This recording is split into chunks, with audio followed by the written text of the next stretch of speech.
म्हणून माझी सर्वांना विनंती आहे, परमार्थ आवडीने भावे तुझी चिंता त्याशी सर्व आहे. आज परमार्थात गर्दी खूप वाढली. अरे पहिल्या दिवशी आपलं ग्राउंड भरलं, याच्यापेक्षा अजून काय पाहिजे ना, बरोबर आहे का नाही? सत्याचा विजय झाला ना. आज पहिल्या दिवशी म्हणजे नुसतं पत्रवाळ्याच वाटतं, अजून तर जेवायला यायचंय महाराज, उद्या पिंगळा यायचंय.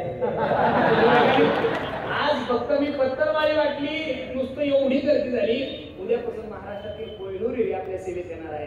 माझी सर्वांना विनंती आहे, परमार्थ आवडीने करा. करायला वेळ काढा परमार्थासाठी.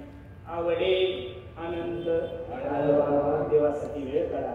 देवाला आवडल तसं करा. आवडे देवाशी तो आहे का प्रकार, नामाचा उच्चार, रात्रंदिवस दिवसभर देवाचं चिंतन करा. निश्चित माझा जगाचा माझा तुमचे संसार रूपी लोक पैल फिरण्याशिवाय राहणार नाही. आई समय सुनी चिंतन आवडे आनंद मगाशी मी तुम्हाला देवाच्या नामस्मरणाचं ताकद सांगितलं की जळतील पापे. भगवंताचं फक्त तुम्ही नाम घ्या, नाम घेता वाया गेला नाहीसा कोणी. दयाच्या चिंतने निर्सेल संकट दूर, कुठे भव रोग संचित क्रियामान. त्या बाकीचं सोडून भगवंताच्या नामामध्ये किती ताकद आहे. लाईव्ह कार्यक्रम चालू आहे, महाराष्ट्र आपला कार्यक्रम पाहतोय. तिथं बसणाऱ्या सगळ्या माता मावल्यांना माझी विनंती, मातांनो फक्त खोटं नका बोलू, खरं बोला. तिथं एखादी तरी माय माऊली अशी असेल ना, हो तिचा नवरा दारू पित असेल, हात वर करा बरं.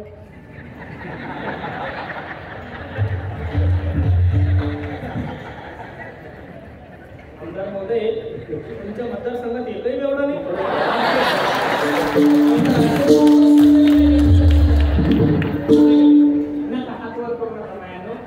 तुम्ही भावनेच्या भरात हात वर करायला असाल, लाईव्ह चालू आहे, एकदम बसेल असेल, मी कीर्तन संपलं निघून जाईल, अख्खा रायवर तुमच्या काढून अजिबात हात वर करायचे नाही.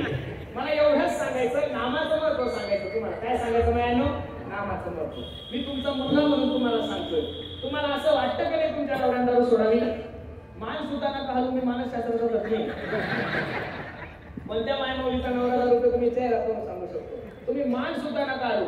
मी सांगतो त्या मंत्राचा 2 महिने जप करा. किती? लाईव्ह बोलतोय बरं मी तुम्हाला.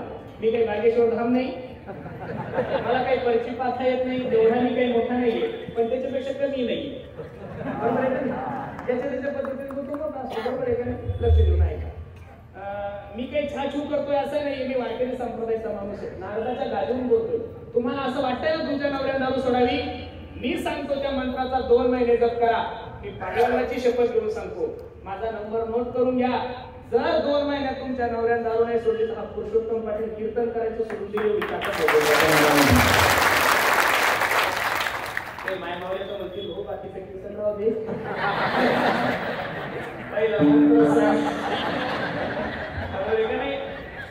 मी काही दुसऱ्या संप्रदायाचा माणूस नाही. माझ्या संप्रदायामध्ये एकच मंत्र आहे. बाबाजी आपले सांगितले मंत्र दिला राम. इथं बसणाऱ्या जेवढ्या काही आई बहिणी मायानं उद्यापासून सुरुवात करा. असं समजा उद्यापासून आपलं 25 जानेवारी सुरू झाली, बरोबर आहे का नाही? तुम्ही करून पहा. 1 रुपया तुमच्याकडून ऍडव्हान्स. तुमचा मुलगा म्हणून तुम्हाला सांगतोय. प्रत्येक मायमाऊलीला स्वयंपाक करायला 1 तास लागतो. मायाभाऊ किती वेळ लागतो आई? 1 तास. चपाती भाजी भात वगैरे करायला किती लागतो आई? 1 तास. मग ते 1 तासामध्ये तुमच्या हाताला काम आहे, पायाला काम आहे, डोळ्याला काम आहे. खरं सांगा, स्वयंपाक सुरू झाल्यापासून स्वयंपाक संपेपर्यंत तोंडाला काय काम आहे? काहीच नाही. उद्यापासून करून तर बघा. 1 तास मोबाईल खेळू नका, लेकराला बोलू नका, नवऱ्याला बोलू नका, फक्त 1 तास. रामकृष्ण हरी, रामकृष्ण हरी, रामकृष्ण हरी, रामकृष्ण हरी, रामकृष्ण हरी, रामकृष्ण हरी, रामकृष्ण हरी, रामकृष्ण हरी, रामकृष्ण हरी. असं जर 1 तास भजन केलं तर नामस्मरण 5000 वेळेस होतं. मायावर किती वेळेस होतं? 5000. आणि स्वयंपाक तुम्हाला 2 टाइम करावा लागतो. सकाळचा एकदा आणि मग सकाळचं 5000, संध्याकाळचं 5000. नामस्मरण किती झालं? बोला बोला, किती झालं? 10. आता तुम्ही सर्व मंडळी इथं आलेले. कीर्तन संपल्यानंतर जेवायला बसल्यानंतर लोक जेवायला चाललो म्हणतात का प्रसाद खायला चाललो म्हणतात? हा, हॉटेलला गेल्यानंतर जेवायला चालले म्हणतात का प्रसाद खायला चालले म्हणतात? हा, जेवायला. आणि सप्त्यामध्ये जेवायला चालले म्हणतात का प्रसाद खायला चालले म्हणतात? 10,000 नामस्मरणाचं पुण्य ज्यावेळेस त्या जेवणात जाईल माया हो, ते जेवण आणि तो प्रसाद तयार होईल. काय तयार होईल? आणि तो प्रसाद तुम्ही 1 नंबरच्या बेवड्याला फक्त 2 महिने त्यानं जर नाही दारू सोडली तरी कीर्तन करायचं सोडून देईल. तुम्ही म्हणता याच्यासाठी पुरावा काय? कीर्तनाकडे. विनोदासाठी नाही बोलत, कीर्तनाकडे. 2 मिनिटात महाभारतात जाऊन परत पाहतात. भीष्माचार्य श्रीमंजरी पडले. 5 पांडव हस्तिनापूरचे राजे झाल्यानंतर भगवंत 5 पांडवांना भीष्माचार्यांकडे घेऊन गेला. भीष्माचार्य 5 पांडव हस्तिनापूरचे राजे झाले, त्यांना धर्माचं ज्ञान सांगा. धर्माचं ज्ञान सांगत असताना द्रौपदी असते सर्वांना चरित्रभाग ज्ञात आहे. द्रौपदी असल्यानंतर भीष्माचार्यांना राग आला. द्रौपदी 5 पतिव्रतामध्ये सर्वात श्रेष्ठ पतिव्रता आहे तू, असण्याचं कारण काय? द्रौपदीने हात जोडले. बाबा आज तुम्ही माझ्या नवऱ्याला धर्माचं ज्ञान सांगताय, त्यावेळेस तुमचा धर्म कुठे गेला होता? ज्यावेळेस भर सभेमध्ये दुःशासन माझी साडी फेडत होता, भीष्माचार्यांच्या डोळ्याला धारा लागल्या आणि भीष्माचार्य सांगतात, द्रौपदी त्याही वेळेस तुला वाचवायची इच्छा होती माझ्या अंतःकरणामध्ये, त्याही वेळेस तुला मदत करायची इच्छा होती माझ्या अंतःकरणामध्ये, पण काय करू ग? मी दुर्योधनाच्या घरचं काय खाल्लं होतं माया हो? बोला बोला, काय खाल्लं होतं? मग दुर्योधनाच्या घरचं अन्न खाल्ल्यानंतर भीष्माचार्यासारखा महात्मा बिघडू शकतो हे जर महाभारत आहे, तर नाम रूपी प्रसाद खाल्ल्यानंतर बिघडलेला बेवडा का सुधारणार? तशी दारू कोणा पुन्हा सुटत, कोणत्या डॉक्टर को नाही, कोणत्या बाबा को नाही, कोणत्या बाबी को नाही, कोणत्या कशा कुणाच नाही. ते लोक म्हणतात इंजेक्शन घेतलं दारू सुटली. कशाची महाराज? आमच्या गावाकडचे लोक पुरदर भरून या मुंबईकडे आले, तिथं कुठतरी इंजेक्शन देणारा महात्मा आहे.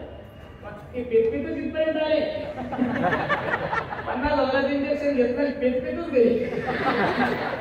जर समजा इंजेक्शनानं दारू सुटली असती, समजा सुटत नाही 15, इंजेक्शनानं जर दारू सुटली असती, तर इथं बसणाऱ्या माझ्या प्रिय बेवड्यांनो, तुमच्या बायकाने तुम्हाला झोपीत इंजेक्शन दिलं असते दारू म्हणून तुम्ही भगवंताचं चिंतन करा. अरे भवरोगासारखं दुःख जर माझ्या जगाच्या मालकाच्या चिंतनाला जातं, तर तुमच्या जीवनातलं दुःख निश्चित कमी होईल. पण महाराज देवाचं नाव कोणतं? रामकृष्ण हरी विठ्ठल केशवा मंत्र हा जपावा सर्वकाळ लोपा.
Thank you.